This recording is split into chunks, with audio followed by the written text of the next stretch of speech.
Aujourd'hui, leur audace ose bien davantage. Sur un fragile bois, par des chemins nouveaux, de la mer inconstante ils affrontent la rage. Méprisant l'Africain et les vents et les flots, ayant tout parcouru des pays de la terre, où le jour diminue et grandit tour à tour, ils forment le projet sublime et téméraire d'aller jusqu'au berceau où se lève le jour.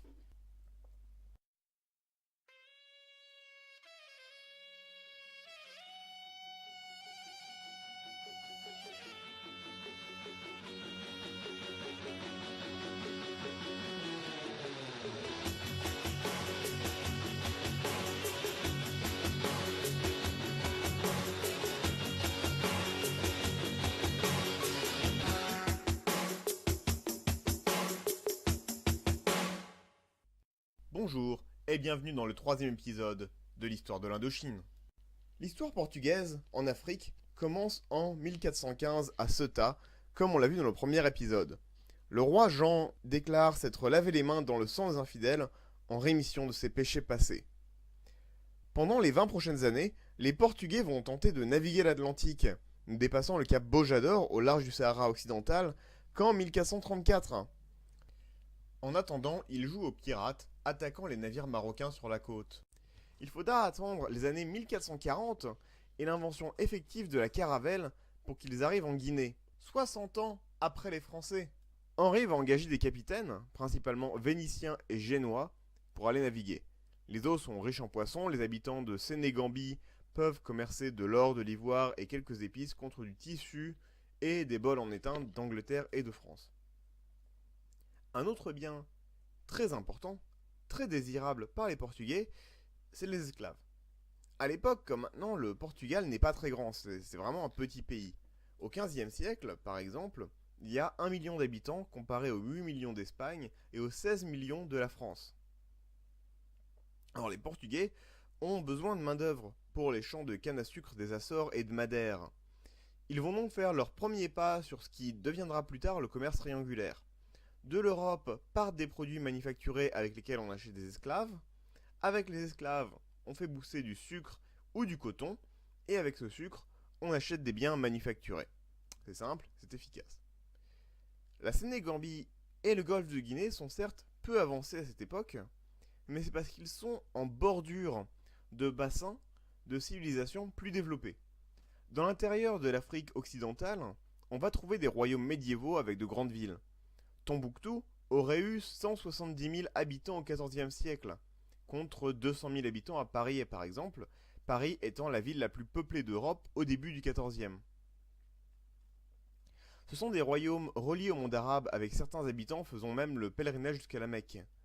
Certaines légendes nous disent même qu'un des rois, Abou Bakri II, lança une expédition pour découvrir l'Amérique et réussit.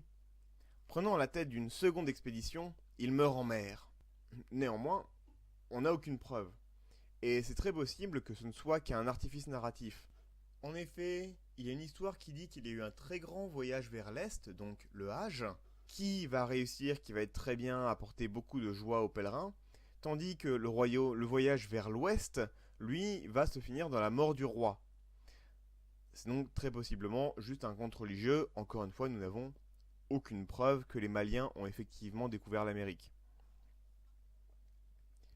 Rapprochez-vous de vos enceintes, concentrez-vous et écoutez maintenant la légende de Mansa Musa, l'homme le plus riche du monde. Mansa Musa, le roi des rois, était l'empereur du Mali, arrivé sur le trône en 1307. Il hérite d'un royaume jeune, fondé vers 1230 sur les ruines de l'empire du Ghana. Conquérant rapidement les mines d'or de la région, affermissant son contrôle sur les terres à esclaves et les routes transsahariennes, le Mali devient rapidement le pouvoir principal de la région. Mansa Musa est l'empereur du Mali à son apogée. Il est l'apogée du Mali, bâtissant par exemple la grande mosquée de Tombouctou. Mais son nom retentit à travers les âges pour son Hajj, son pèlerinage à la Mecque en 1324, dans la 17e année de son règne. Il se mit en route, accompagné de 60 000 hommes, dont 12 000 esclaves. Les chroniques les décrivent tous habillés de tissus précieux et de soie persane.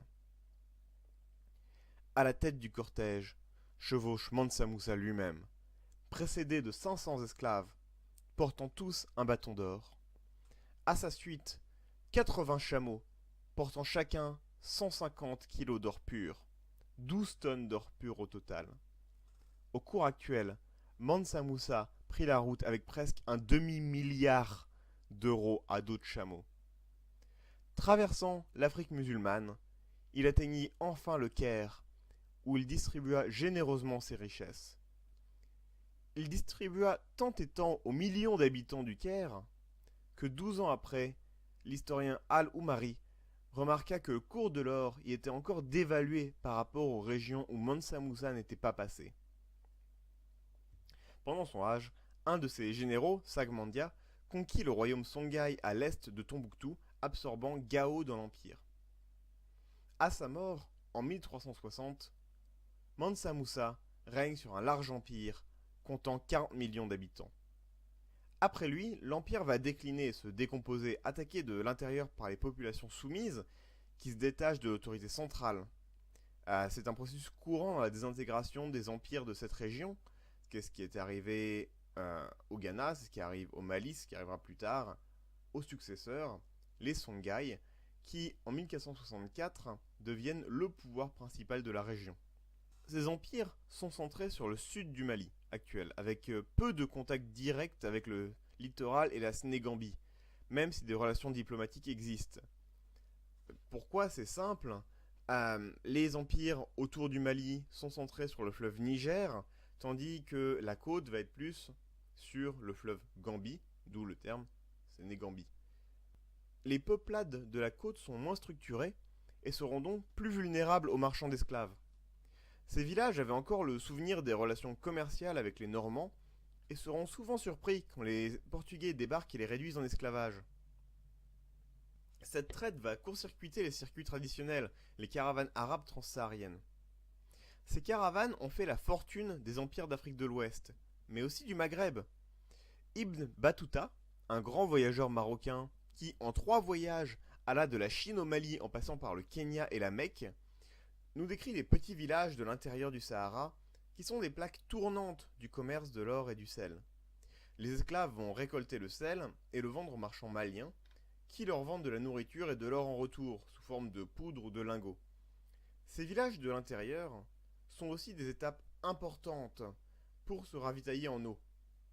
On va aussi y faire remonter des esclaves des régions côtières et du poivre, la maniguette, qui vient du Libéria et qui est très prisée en Europe à l'époque. La traversée du désert n'est pas simple. Il s'agissait de passer des mois dans une étendue de sable dans le soleil brûlant. Imaginez la soif, les étendues vides autour de vous. Rien la perte de vue. Rien sinon un soleil écrasant et des rochers. Vous continuez, bercé par le balancement des chameaux, tentant de ne pas penser à vos lèvres sèches. Vous pensez peut-être à la prochaine oasis, des visions d'eau claire et de dattier. L'air vibre tout autour de vous, et vous savez qu'un pas de travers, un écart hors de la piste, peut vous mener à votre mort. Il faut suivre votre guide Touareg, que vous payez richement d'ailleurs. Il a sa vie entre vos mains. Ibn Battuta perdra plusieurs compagnons ainsi pendant son voyage. Ils s'éloignèrent de la caravane après une dispute et se perdirent dans les sables infinis du Sahara. Écoutons Ibn Battuta lui-même. Nous venions de rencontrer une caravane sur notre chemin, laquelle nous apprit que quelques-uns de leurs compagnons s'étaient séparés d'eux. En effet, nous en trouvâmes un mort sous un arbrisseau d'entre les arbres qui croissent dans le sable du désert. Ce voyageur portait ses habits sur lui, tenait un fouet à la main, et l'eau n'était plus qu'à la distance d'1 mille lorsqu'il avait succombé. Cette vaste plaine est tentée par beaucoup de démons. Si le messager est seul, il joue avec lui, le fascine de sorte qu'il s'écarte de son but et meurt. En effet, il n'y a dans ce désert aucun chemin apparent, aucune trace visible. Ce ne sont que des sables que le vent emporte. On voit quelquefois des montagnes de sable dans un endroit, et peu après, elles sont transportées dans un autre lieu. Il arrivera à Walata en Mauritanie après 2 mois de voyage. Abruti par la chaleur, le voyageur peut alors se délasser à l'ombre des palmiers, entre les plantations de melons. Il pourra s'habiller de tissus magnifiques importés d'Égypte et se régaler de viande de chèvre. Dans les arbres creux, il pourra boire de l'eau et récolter le miel. Invité chez l'habitant, il pourra s'étonner de leur mœurs libres, des femmes qui circulent et participent à la vie commune, discutant seul à seul avec les hommes et sans voile malgré leur respect du Coran. En poussant plus au sud, passant sous les baobabs et dans les jardins fruitiers, vous arriverez à Mali, la capitale du royaume. Si vous êtes chanceux, vous apercevrez le Mansa dans une cérémonie. Ainsi nous le décrit Ibn Battuta.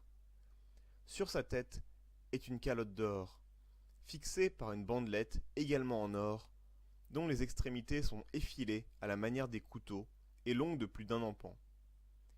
Il est le plus souvent vêtu d'une tunique rouge et velue, faite avec ces tissus de fabrique européenne nommés motanfa ou étoffe velue.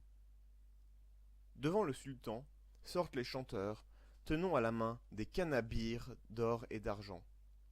Derrière lui sont environ 300 esclaves armés. Le souverain marche doucement. Il avance avec une grande lenteur et s'arrête même de temps en temps. Arrivé au penpi, il cesse de marcher et regarde les assistants. Ensuite, il monte lentement sur l'estrade, comme le prédicateur monte dans sa chaire. Dès qu'il est assis, on bat les tambours, on donne du corps et on sonne des trompettes. 3 esclaves sortent alors en courant. Ils appellent le lieutenant du souverain, ainsi que les commandants qui entrent et s'asseyent. On fait avancer les 2 chevaux et les 2 béliers. Douga se tient debout à la porte, et tout le public se place dans la rue sous les arbres. C'est vraiment tout un monde qui s'étale le long du fleuve Niger qui prend source en Guinée. Comme on l'a vu, c'est un autre monde encore à l'ouest le long du fleuve Gambie. Un monde excentré qui vit de pêche et du commerce avec l'intérieur. C'est ce monde que les Portugais vont rencontrer. L'essor portugais commence vraiment vers 1440, après l'invention de la caravelle. Enfin, les Portugais atteignent le golfe de Guinée, 80 ans après les Normands. Comme on l'a discuté dans le premier épisode, les Portugais veulent plusieurs choses. Ils veulent taper les Arabes au portefeuille en court-circuitant leur réseau commercial. Ils veulent de l'or, et enfin, ils veulent des esclaves pour leur plantation de sucre. Le Portugal est un Inde démographique à l'époque et n'a pas assez de main-d'œuvre pour exploiter la canne à sucre. La récolte de canne à sucre est un travail très très dur et dangereux. Alors, on va pas y envoyer ses cousins, c'est beaucoup plus simple d'y envoyer des esclaves. C'est d'autant plus simple que les souvenirs que les locaux avaient de blancs arrivant en bateau étaient plutôt bons. Du commerce, des relations amicales gagnant-gagnant. Donc quand les Portugais arrivent en caravelle pour les réduire en esclavage, ils ne se méfient pas. Les populations de ce territoire sont très fragmentées, le pouvoir allant jusqu'à un chef de clan ou un patriarche. Il n'y a pas d'autorité centrale pour réguler le commerce ou organiser la sécurité. Le patchwork d'ethnie est organisé de villages en 100, 300 habitants, même si certaines agglomérations auraient atteint 1000 à 3000 habitants. C'est quand même une région assez peuplée, c'est juste que ce n'est pas une région centralisée. Ces populations partagent néanmoins des racines païennes communes avec des totems et des idoles en bois dédiés à Cru, la divinité principale. On pourrait imaginer un raz-de-marée colonial, une présence soutenue sur l'Afrique dès le départ, mais au contraire, ce qui m'a personnellement frappé, c'est la lenteur du processus, surtout quand on pense à la colonisation du 19e siècle où tout s'est fait en 15 ans. Le Cap-Vert n'est colonisé qu'en 1462. Tout au plus, on voit quelques comptoirs. L'économie va s'organiser autour d'un monopole royal avec un système de concession à des marchands, notamment des marchands italiens. On reverra ça dans un autre épisode. Alors, pourquoi cette lenteur? Il y a là une manne d'or de nouveaux territoires explorés à exploiter. Que se passe-t-il? Il se passe que les Portugais n'aiment pas les Arabes musulmans. Mais pas du tout. Le pays s'est construit sur la Reconquista et les Portugais de l'époque ont ce vieux réflexe d'aller casser de l'arabe dès qu'ils peuvent, parfois au mépris du bon sens. J'exagère un peu.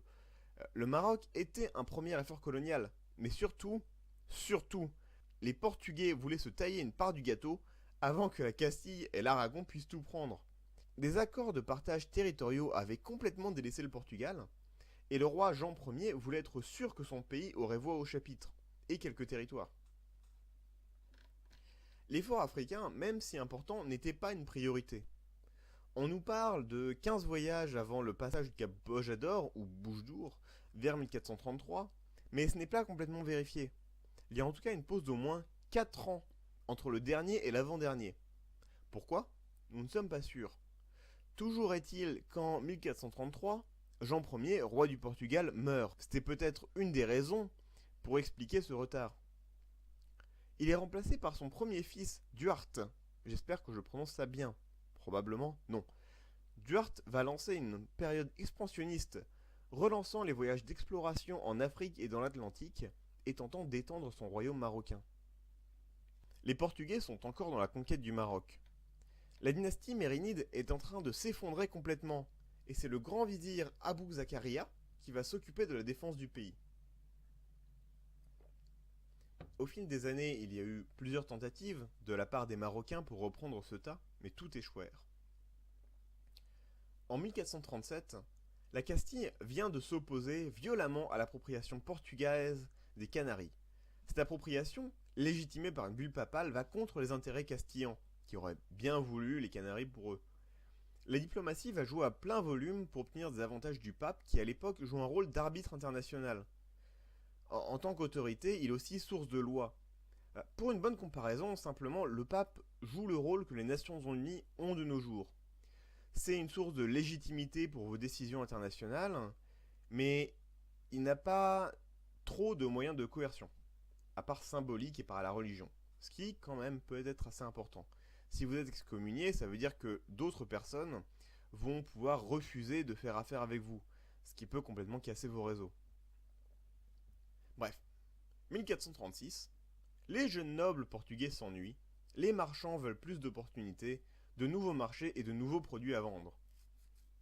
Henri et son frère Fernand, deux des frères du roi Duarte, vont donc attaquer Tanger pour tenter de couper la tête métaphorique et littérale, soyons honnêtes, du pouvoir marocain.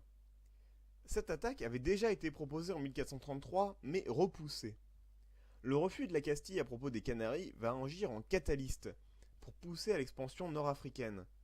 La cour va commencer un peu à avoir peur de se faire évincer en Europe s'ils n'étendent pas leur pouvoir en Afrique. C'est marrant, c'est exactement la même rhétorique que les Français ont pu avoir pour l'expansion en Afrique, au XIXe siècle. Bref, on y reviendra dans quelques centaines d'épisodes. En 1436, Fernand, le frère du roi, va faire pression pour monter une attaque en Afrique. Les chroniques sont assez unanimes sur ces raisons. Il n'a pas assez de terre au Portugal et peine à maintenir son rang avec ses revenus. Surtout, on peut imaginer, il a vu ses grands frères partir et obtenir l'or et la gloire à Ceuta. Il est né en 1402, il aurait eu 13 ans au moment de Ceuta. C'est pas assez vieux pour participer, c'est juste assez pour bien se rendre compte de ce qu'il se passait. Il aura grandi dans la splendeur de ses frères, pendant qu'il était réduit à une vie plus banale. À 33 ans, il voit bien que ses chances d'acquérir une fortune et la gloire de rester dans les livres d'histoire et dans les sagas, ça me nuise. Il faut agir vite. Argumentant qu'il faut prendre la place des Espagnols avant qu'ils n'arrivent, et que sans guerre, les troupes portugaises perdront de leur superbe, il va pousser son frère Duarte, qui va demander et obtenir la bulle papale Rex Regnum, permettant une croisade contre les morts. Ça, c'est un point très très intéressant. Dans l'esprit des Portugais, de Henri notamment, il s'agit d'une croisade. Le Maroc n'est pas un champ de bataille comme un autre, une petite expansion coloniale ou une guerre de royaume. La conquête du Maroc est une guerre sainte, voulue par Dieu. 14 000 hommes seraient assemblés, 3 500 cavaliers, 7 000 fantassins, 500 artilleurs, une énorme troupe. Duarte devra largement augmenter ses impôts pour pouvoir financer cette aventure. Le 22 août 1437, la flotte prit la mer pour arriver à Ceuta 5 jours plus tard. Là, Henri va compter ses troupes et avoir une mauvaise surprise. 2000 cavaliers au lieu de 3500, 1000 archers et 3000 fantassins au lieu de 7000. En plus, il se rend compte que le budget est insuffisant et qu'il n'a même pas assez de bateaux. Ça commence bien. Un général raisonnable, dans une campagne bien planifiée, aurait attendu un peu que tout le monde arrive, que le budget soit bouclé. Mais il faut bien voir que cette campagne est controversée, même à l'intérieur du royaume. Un autre des frères du roi était contre, par exemple. Beaucoup de gens y voyaient un gaspillage d'argent et d'hommes, une aventure dangereuse qui n'apporterait pas grand-chose.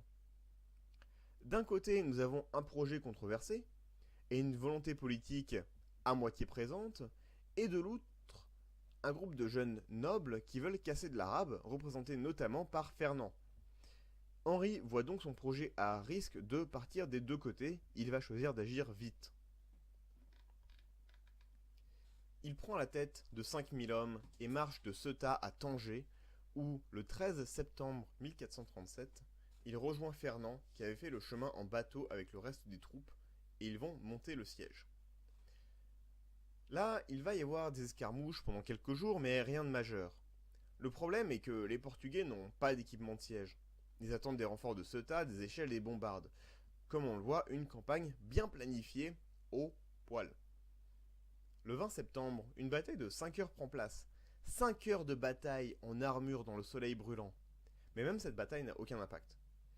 Les Portugais continuent le siège, espérant pouvoir prendre la ville en attendant leur machine de siège. Ils font un pari, que les armes arrivent avant les renforts marocains.